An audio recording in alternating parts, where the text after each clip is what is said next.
A big win for the defense. Navy SEAL Eddie Gallagher is found not guilty of murder charges in his high-profile military trial. SeaWorld is bouncing back following years of sagging attendance, but more storm clouds loom for the theme park on Mission Bay. And USC admits to an ethical breach worth $50 million, plus an apology to UCSD for poaching a key Alzheimer's research team. I'm Mark Sauer. The KPBS Roundtable starts now.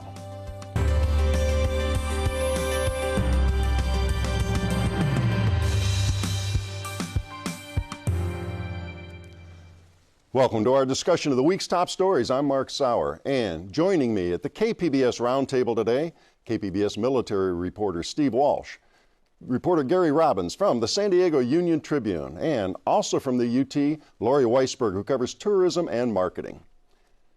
Well, the charges centered on war crimes. The military trial was highly publicized and politicized, but the jury came back this week in favor of the defendant. And Steve, you were there when Navy SEAL Eddie Gallagher as he's known, heard the verdict. Explain good news for him, and was this surprising and expected? Well, when the initial verdict was read out, there was a lot of jubilation, a lot of hugging on the part of the defense and on the part of Eddie and his wife Andrea and his brother Sean, who had gone on conservative media and really had made his case over the last several months. He was acquitted of 6 of the 7 war crimes that he was charged with, including all of the most serious ones: murder for killing a wounded detainee in his custody, attempted murder using his sniper rifle with an older wet man and a young woman. But then there was one charge that he was convicted of, which was posing with a corpse on the battlefield.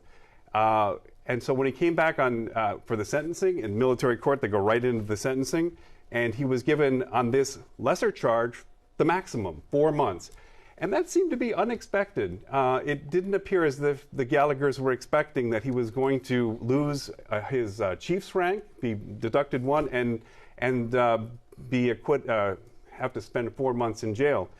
Because of that, Eddie Gallagher was there. He was expected to speak afterwards, but then he got up and he left along with his wife. Duncan Hunter was there, the congressman, and he also got up and drove away, and there was leaving only his attorneys to then face the media.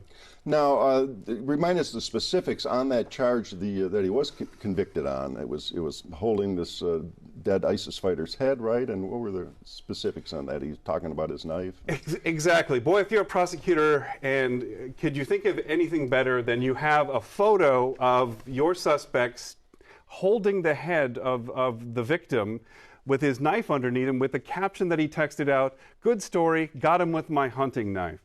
It seemed like in many ways it was a slam dunk case, but clearly it was not. Yeah, prosecution, we talked about it before on the show, but they had all sorts of troubles, last minute substitution on the prosecution team, not a good showing for them.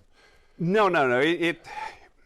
You had the prosecutors being removed from that case, the lead prosecutor, for allegations of spying on the defense, by putting these email trackers into emails that were sent to the defense and into a reporter at Navy Times to try to track the source of all these leaked documents in the case. That threw a wrench into this. And then, of course, you had on the stand, and this was one of the prosecution's biggest witnesses, Corey Scott, the medic that was there with Gallagher. He had said, prosecutors expected him to say what he did say, that he saw Gallagher stab this ISIS fighter. What they didn't expect is when, during cross-examination by the defense, that he was going to say that Gallagher then got up and left, and that Corey Scott says he asphyxiated that prisoner. He killed him himself. Yeah. By closing off his breathing tube, saying he was a mercy killing. He didn't want him to fall in the hands of the Iraqis. Now, it's fair to say Gallagher, in the end, maybe had better attorneys than the government? He had a couple of very high-profile New York attorneys, Mark Mikazik, who's been Trump's attorney, Tim Parlatore, also out of New York City. They mounted what was probably an incredibly expensive defense, paid for by this Free Eddie campaign. and sometimes it felt like they were running circles around the prosecutors. And tell us about the jury in this case. Obviously it's military court, and a lot of viewers and listeners are used to following cases in state court, even federal court, but this is a whole different ballot. Who were the jurors? And they didn't really say anything publicly, did they? Or nor were they expected in to. fact, the judge admonished them at the end that they were not to say anything publicly. Obviously, this is a military jury. There were only 7. This is actually among the last few cases where there will only be that few. The rules are changing, so it at least has to be a minimum of 8 on the jury. 5 Marines, 2 Navy, one of them a commander, the other one a SEAL, a Navy SEAL. So these are experienced folks, combat veterans here, and they found them not guilty of the worst charges. Gary? Recognizing all that you just said, were you still surprised by the verdict? You know, if you've ever covered a trial, reporters are incredibly difficult to convince. We never think the prosecutor quite makes their case. Surprised with all of these twists and turns in here, it was one surprise after another. You also had a Marine raider who said that he was posing with the body as well, and the bandage came open, and he saw no stab wounds at all on the neck. So there was always these constant bombshell testimony. It was very hard to tell in the end where this was going to play out. I will say, after that verdict, we were found not guilty of the most serious charges. Most of us were thinking that he was just going to walk, and I think Eddie Gallagher himself thought he was going to just simply walk on that. When they gave him that maximum, only 4 months for this one. And it was time served, right? And it was time served, so he could get up and leave. But still, that's on his record. And in fact, as soon as that was read, he turned to the folks who were in the audience and did one of these. He had his anchors, his chief anchors, and he went like that to say that there goes my chief. Yeah, Lori? So afterwards, I think he was interviewed, and maybe this was on Fox, where he was going after, I think, some of fellow servicemen who testified against him. But you always think of the Navy SEALs as a community that really stands together. That they don't, they will all, you know, one for all for one. Watch the back, Yeah. So was that surprising to see, or is that just myth and we don't realize that isn't that unified of a group? Oh, no, it's incredibly secretive. These sorts of charges are very rarely become public. And yes, all of this was based on 7 SEALs who were granted immunity to testify against him. And you got to understand that there are other careers at stake here. One of these SEALs has gone on to be an instructor at Buds here at Coronado. Another one's had already gone on to what is called the Development Group, which is more commonly known as SEAL Team 6, the most elite. But he said on the stand that he didn't think he would ever deploy now with SEAL Team 6 because his name has now become public. Yeah, this really is beyond the defendant in this case. This has ripples for a lot of people involved, prosecution too.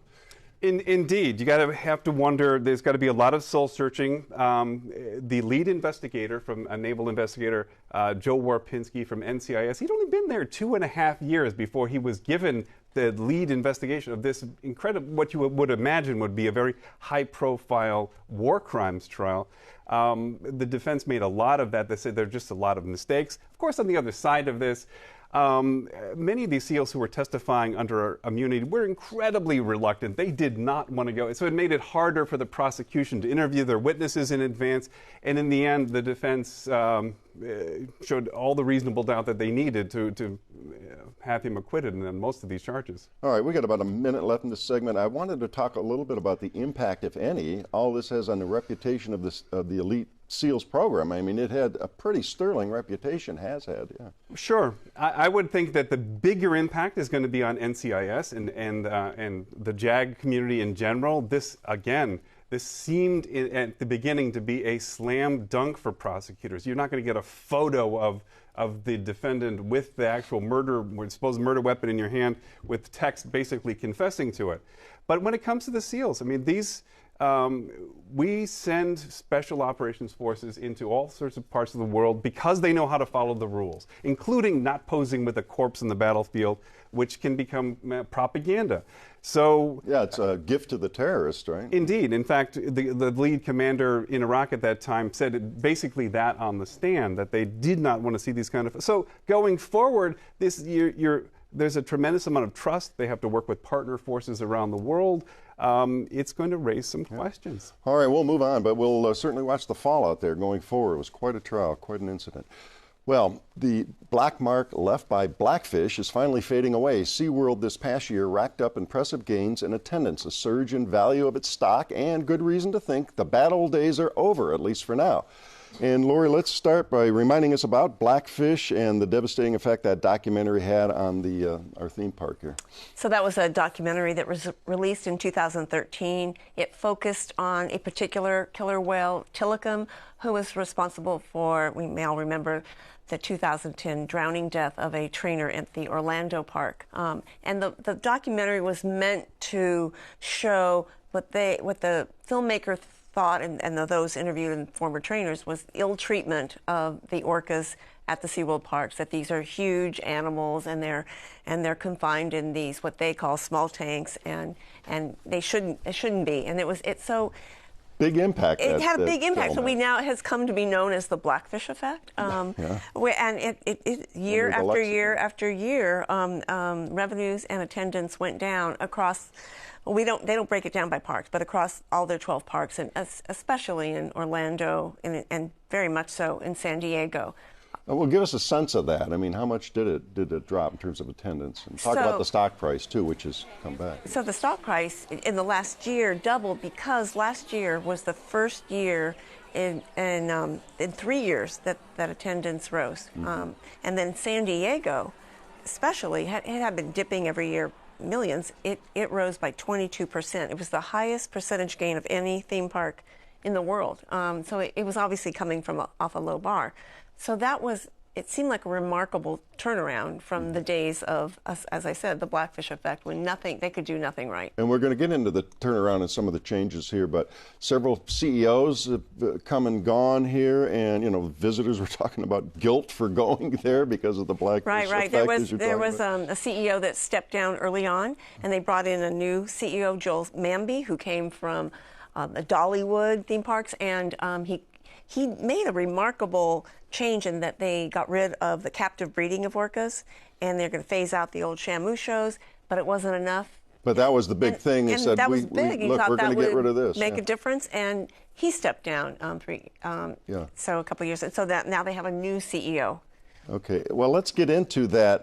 You said here's what they've gotten rid of. What have they added on now? So what some think is, aside from just memories fading of blackfish, a lot of people think that the reason it's turning around is they've gone big on traditional theme park rides. They're always supposed to have an educational component, but lots of roller coasters. San Diego's had 2 roller coasters in the last 2 years, and a third, it's supposed to be the tallest yet, is coming next year. Orlando's gotten more thrill park rides. So they think that's helping. And then they really are, you could argue, something of a bargain compared to like Disneyland and Universal, which they'll never be able to compete with. Yeah. But so they advertise all these promotional passes, and they rely a lot on annual pass holders, locals who go. So that's really helped. So more a coaster park with fish now. Exactly. Yeah. But I found myself wondering whether they could sustain that after your story about the way they use dolphins and people complaining about putting humans on the top of dolphins and the photography. It seemed like an extension of the orcas. Right. Has there been blowback about this? So yeah, and as I wrote in my story, so God, that you don't think they're jubilant now, but maybe it's premature to be jubilant, because PETA, who was part of this campaign, anti-killer whale campaign, anti-killer whale captivity campaign. And remind us what PETA is an acronym for. People for the Ethical Treatment of Animals. Thank you. Mm-hmm. Now, obviously, they couldn't fight SeaWorld alone. That documentary really helped. So now they just launched a campaign going after SeaWorld for keeping the dolphins in captivity, for breeding them, and for the shows, which are, as you point out, a throwback to the old killer whale shows, where the trainers are actually in the water riding the animals. You haven't seen that in years with the killer whale shows. That used to be typical of the Shamu shows, but that's long gone, and yet this is still going on. So the question is, will this campaign, it depends on how viral it will go, will that shame people again into not going into SeaWorld? Well, my question has always been with this, and I'm not saying they should go after the San Diego Zoo, but What makes SeaWorld so much different from the zoo? I mean, they have lions in captivity in a small enclosure that they can't wander the savannah in San Diego. What makes SeaWorld so much different from the San Diego, which has such a sterling reputation? Right, and so I asked the person I interviewed for the story from PETA, she's been with them for 27 years, and I said, well, why don't you go after the zoos too? Because the zoo is accredited just like SeaWorld's accredited, and so their campaign, on the zoo side of things, they've been going after the unaccredited zoos that are so bad. They only have so many resources. So that's their priority. That's their first line priority. And they equate SeaWorld to the level of these unaccredited zoos. So they have only so many resources. So they're not going to go after the accredited zoo. They're going to go after unaccredited zoos. And then SeaWorld to them stands apart.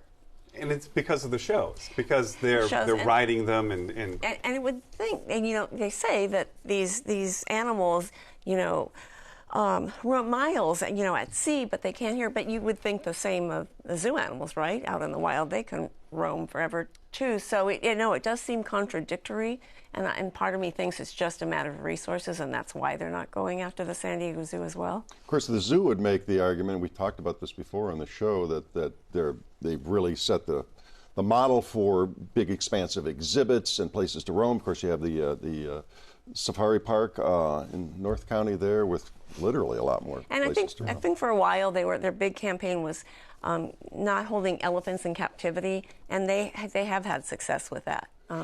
All right, and just to finish up on the changes here, they've got festivals, nighttime parade, more things you'd see at Disneyland and some of the other theme parks they are trying to compete. Yeah, it's very much like they've got, okay, well, obviously Disneyland has Star Wars and Universal has Harry Potter, and SeaWorld has Sesame Street, but they do have a parade playing off their Sesame Street intellectual property, and it works. They're getting, you know, younger families that like that. They can sell merchandise that's themed to Sesame Street, so that works. Mm-hmm. One other question I had regarding PETA, and you said they do have a hill to climb here and all.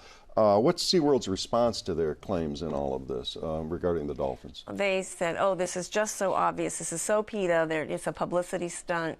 They're not the veterinary experts. We are. If we were doing anything with the dolphins that was injurious or harmful to them, we would stop it immediately. They see nothing wrong with what they're doing, and they're not going, even though they change things with the killer whale show, they say they're not going to change the dolphin shows. Okay, so we'll see what happens going forward. But right now, the attendance figures and the stock price is rosy. All right, it's an interesting update. All right, we are going to move on. Well, it was a brazen move that ignited a bitter, years-long legal dispute. Top administrators at the University of Southern California secretly stole away the top Alzheimer's researcher and his lab staff from the University of California, San Diego. But this week saw a stunning turnabout. USC agreed to pay $50 million to UCSD and apologized here. I mean, one of those stories, Gary, that kind of just popped off the page. Whoa, I'm familiar with that story. When did this happen? So start with what happened back in 2015. It's kind of a midnight raid. To understand this, you actually have to go back a year earlier than that. This is a story about money and prestige and ego. USC wanted to have a bigger standing in the sciences. It's big, but it wanted a bigger standing, and it particularly wanted it in the life sciences. So it turned its attention to San Diego County, where there are 5 major life science institutions. It went in and tried to either acquire or buy Scripps Research. Faculty found out, and there was an uproar. That went by. Sanford Burnham, they couldn't get in there. They tried to get in another place, and then they turned their attention to UC San Diego. Now, on the faculty there was a guy named Paul Eisen. He was UC San Diego faculty. He headed up their really big Alzheimer's research program. Eisen decided that he wasn't getting enough support from the university, so he turned to USC and said, maybe we should do something here. So the particulars of who did what are kind of up in the air, but what happened in the end was Eisen and some of his other staff, who were UC San Diego staff, took control of the computers, the information that was coming into the program. And they turned to the sponsors, the financial sponsors of the research, and they got most of the support there. They effectively took over the program. This drove UC San Diego crazy. So UC San Diego sued, and they've gone through a lot of machinations, but it finally ended this week when USC had to make this big public apology, something that I've never seen done in academia, where they said, you know, we didn't do this the right way. We should not have gone in and done that. We should not have interrupted research.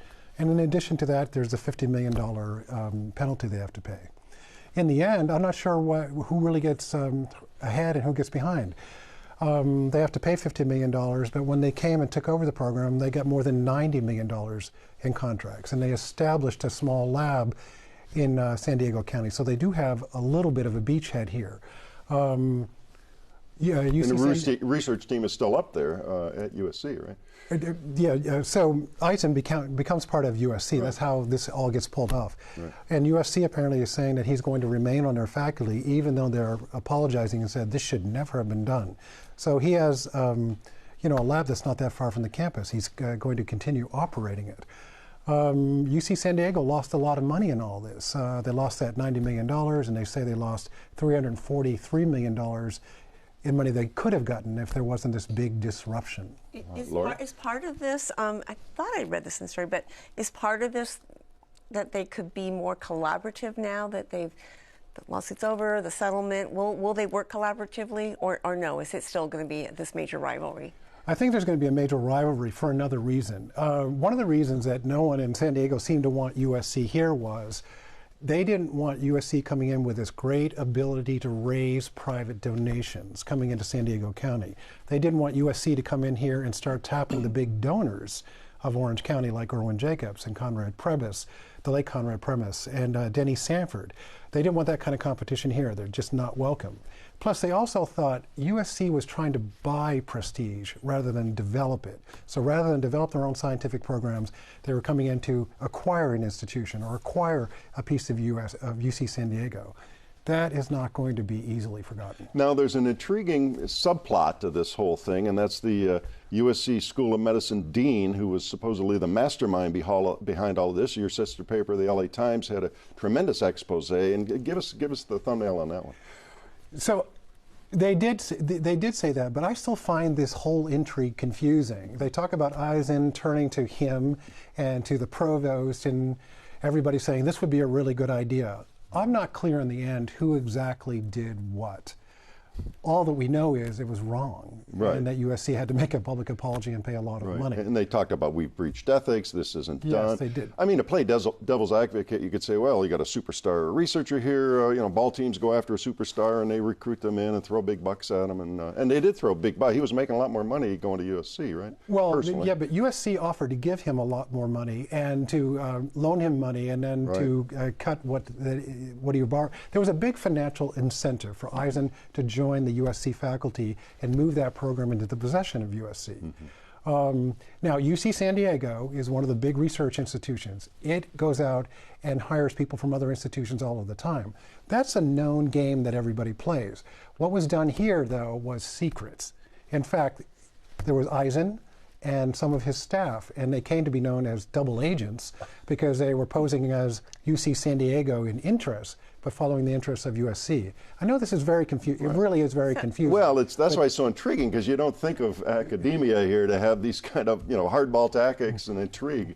Does Eisen bear any culpability in this? I mean, obviously SC's paying the $50 million fine, but does he kind of come out of this clean? That's a question that wasn't really fully resolved this week. So the apology says that Eisen shouldn't have done this, USC shouldn't have done this. There was no indication that Eisen was going to be fired, for example, for having participated in this. My colleague Bradley Fikes called Eisen and said, how are things going? Are you going to continue to run your lab? Are you going to continue to be part of USC? And was told, yes. I mean, his lab is continuing to operate. He's still part of USC. He didn't want to talk further than that. He wants to turn his attention entirely back to the work. So it's unclear. And this, go ahead. With all these machinations, do we know what the impact was on Alzheimer's research? Did this cause any delays in actually getting in some? Because the news overall, you see a lot of promising stuff on Alzheimer's, but what about this in particular? But once again, we're in this situation where it's hard to say what the impact was. Eisen was working on a study called A4. It was a big clinical trial, and it did go forth. But when you have all of these institutions fighting, it wasn't just USC and UC San Diego. It was the other institutions that were helping fund it. You have to wonder how distracted people came at a time when they were supposed to be focusing on solving Alzheimer's disease. So I can't quantify it, but you've got to think that all of the fighting had a bad impact on carrying programs forth and starting new programs. We got about a minute left. The apology from USC, that came from the top, right? It did. From the president. And talk about that a little bit. And the response here at UCSD, were they quite gracious about it or what? It did come from the top. It was written in a very legalistic way. I talked to David Brenner, who's Vice Chancellor for Health Sciences. David is a very kind of in-your-face person. He'll tell you that, and he was glad that the apology was made. You know, it's like David was humiliated by what happened because David was ultimately responsible for this whole thing, and in the end, he feels like you know, he's come out on the right side of it. But it was a big humiliation. He has been angry about this for a long time, and he was glad to see that there was not only an apology, but that money is being paid to UC San Diego in recognition that they suffered as a result of what happened. Okay, and quickly, just a couple seconds left. There was a lawsuit in Superior Court in San Diego, and that goes away with this, and it was maybe Yes. USC was saying it was going to be tough to prevail there. Who knew? Yes, this settled the lawsuit, which started back in 2015. All right, very good. All right, fascinating story, really interesting this week. Well, that does wrap up another week of stories at the KPBS Roundtable. I'd like to thank my guests, Steve Walsh of KPBS News, Gary Robbins of the San Diego Union Tribune, and Lori Weisberg, also of the Union Tribune. Reminder, all the stories we discussed today available on our website, kpbs.org. I'm Mark Sauer. Thanks for joining us today, and join us again next week on the Roundtable.